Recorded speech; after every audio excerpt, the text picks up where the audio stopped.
Judge Poe, the Vice Chair of the Subcommittee on Oversight and Investigations. Madam Secretary, thank you for being here, and thank you once again for the time that Deputy Secretary Corbin spent with me, over an hour, talking about a lot of issues. I'll try to keep it down to 5 minutes, which is not really fair for those of us in the South who talk slower. But I don't need a translator. So go right you don't need a translator.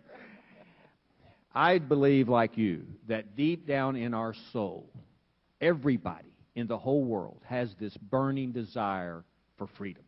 However you want to call that or define it, that's the way people are. And I believe that it exists probably as well as any place in the country of Iran. We have a lot of Americans here who are of Iranian descent.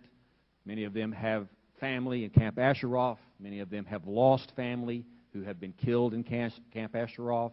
They have family in Iran, and I believe those young people in Iran have that spirit of freedom. I have a question that I certainly don't know the answer to, but the United States throughout history takes the position usually that we support a country and then eventually we support the rebels or those who want to come in and take over that country. We've made that decision in Libya. I think the administration used actually the term, we support the rebels. And sometimes we do and sometimes we don't. I think there is no greater tyrant on earth than the little fellow from the desert, Ahmadinejad, and the way he treats his people, the way he's declared war really on everybody. When do we get to a point as a country in making these decisions like we did with Libya? When do we get to the point that we say, you got to go?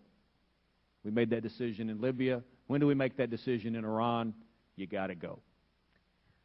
Well, Congressman, I think we have to support those who are struggling and fighting for their own freedom inside countries. And we do that in Iran, but it is unfortunate that this regime has exercised such oppression against its own people, has done everything possible to destroy the opposition. So we do support, and we will continue to support, and we will be very vocal in our support. But we also look at those moments, those hinges in history where there is an adequate critical mass of people that are willing to stand up for their own rights. And unfortunately, in many countries, it took a long time in the Soviet Union, as you know, and then countries began to move, and we were there with support for them. We see that now in the Middle East and North Africa. Iran is a tougher case, but we are going to do everything we can to support those who want that freedom. And let me just for the record say, too, because there have been several references during the hearing to the MEK, and I know there are many representatives here in the audience, and as the committee is well aware, on July 16, 2009, the district court here in D.C. ordered the department to allow the MEK to respond to unclassified portions of the administrative record in reviewing the designation of being on the foreign terrorist organization list. And as such, we are again reviewing the designation in accordance with the court's decision and applicable law, and this review will result in a de novo decision concerning the designation of the MEK. When do you think you will have that decision? You know, it's proceeding. These are very important considerations and reviews, and you know, as soon as we can, we will make such a decision, Congressman. Myself and others have met with the State Department, CIA, and classified briefings, and I would just encourage the State Department, based on everything I know, to make that decision. I'm one that, of course, thinks that we ought to take them off the list, and I would hope Congress wouldn't have to make that decision, hope the State Department would. But I would ask that if any information comes forward, either way, that your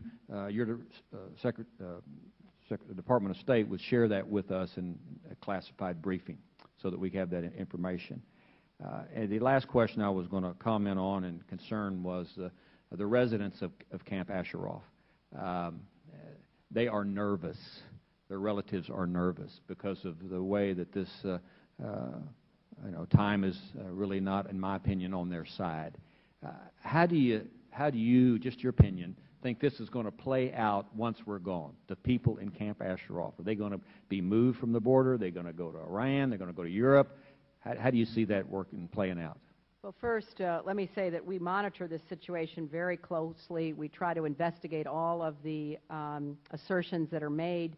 We know that adequate food and fuel under our supervision and pushing gets in, but we also know there are constant propagations that exist. So we are in a daily dialogue with the government of Iraq, with the United Nations, and we will continue to do everything we can to protect them. Thank you, Madam Secretary.